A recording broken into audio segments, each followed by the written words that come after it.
any consequences for Israel or Iran for breaking? They didn't do anything. No, they didn't do anything. They would have if I put out a statement on truth, and they didn't do anything.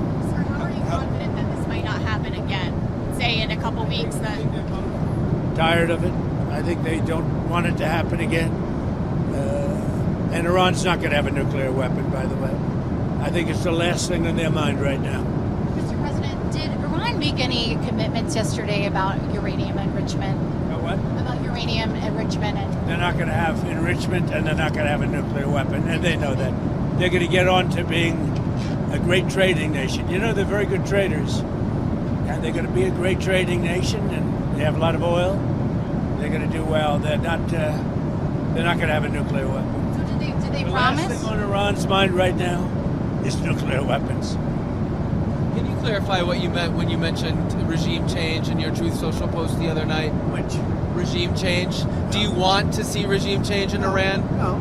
If there was, there was. But no, I don't want it. I'd like to see everything calm down as quickly as possible. Regime change takes chaos. And ideally, we don't want to see so much chaos. So we'll see how it does. You know, the Iranians are very good traders, very good business people, and they got a lot of oil. They should be fine. They should be able to rebuild and do a good job. They're never going to have nuclear, but other than that, they should do a great job, which is exactly what I've been saying for years. You cannot let Iran have a nuclear weapon. But we're going to be with, where's Marco? I think Marco's here someplace.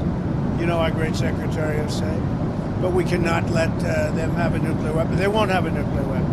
And I will tell you, the last thing on their minds is nuclear weapons. They don't even want to think about nuclear. And our B-2 pilots made this all possible. They had a magnificent hit in the dark of night with no moon, no light, no nothing. They hit the target perfectly, wiped it out. And the press is very disrespectful. I saw CNN fake news going, well, maybe it wasn't a perfect hit, it was perfect. They said maybe it did destroy it. We agree it did destroy it, but maybe it could have destroyed it more. No, it couldn't have destroyed it more. Everyone hit, and it's very disrespectful to those great geniuses and patriots that flew those planes through tremendous danger. So CNN and MSDNC are a disgrace. And so are the others. I mean, they're pretty much all a disgrace. But it's an amazing period of time. Now we're going to NATO, and we'll get a new set of problems. We'll solve a new set of problems. Do you think you'll meet with Zelensky when you're there? Yeah, probably. I'll see him. Yeah. What would you say to him? Say, how you doing?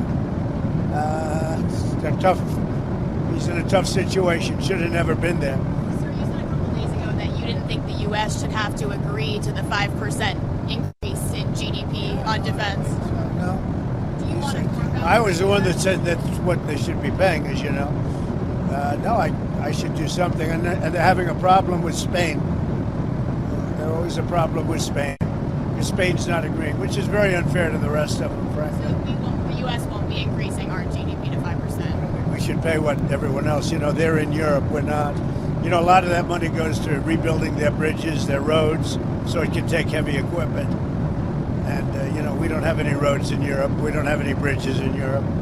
So, no, it wouldn't be quite the same thing for us. But we're with them. Are you still committed to Article 5 of NATO? It depends on your definition. There's numerous definitions of Article 5. You know that, right? But I'm committed to being their friends. You know, I've become friends with many of those leaders, and I'm committed to helping them. What do you want the role of NATO to be going forward once these other countries are spending more? By having a unified system, I think we're going to have stronger peace, better peace, and I think we have that. You know, when I went to NATO, they were broke. When I first started this whole thing, it seems like a long time ago, 9 years, right? But they were broke. I knew it immediately. I said, you guys are broke. They weren't paying their dues. 7 of the 28 countries, at the time it was 28, were paying their dues, but they weren't paying very much. NATO was broke. And I said, you're going to have to pay. And we did a whole thing, and now they're paying a lot. Then I said, you're going to have to lift it to 4% or 5%, and 5% is better. And they just, I guess they're voting on that today, but they're going to be lifting it to 5%. That's good. It gives them much more power. Mr. President, if there's language in the final summit declaration about aggression by Russia, Would you be okay with that kind of language? Well, I'll have to take a look at it, but I'd like to see a deal with Russia. As you know, Vladimir called me up. He said, "Can I help you with Iran?" I said, "No, I don't need help with Iran. I need help with you." And I hope we're going to be getting a deal done with Russia. It's a shame. 6,000 soldiers died last week. More, 6,500 soldiers died last week. Russia, Ukraine, a war that never would have happened if I was president. So enjoy your flight. Let me ask you one more follow-up. In your comments just now about Article 5, that will probably make some people in Europe concerned. Can you clarify what you mean? Are you still committed to mutual defense? I'm committed to saving lives. I'm committed to life and safety. And I'm going to give you an exact definition when I get there. I just don't want to do it on the back of an airplane. Okay? And one other question on energy. What's your take on the oil price situation right now, and are you concerned? I love it. It dropped almost $10 yesterday. I put out a statement, get it down, because a lot of people aren't able to do things when the energy goes down. We're going to have a lot less conflict. So it came down, and our energy department's doing a great job. We're drilling like we've never drilled before. We're keeping it down. We're going to keep it down until all these wars are settled. Thank you very much, everybody. I'll see you. Iranian sleeper cells in the United States. Biden let a lot of supercells. And Biden was an incompetent president, had no idea what he was doing.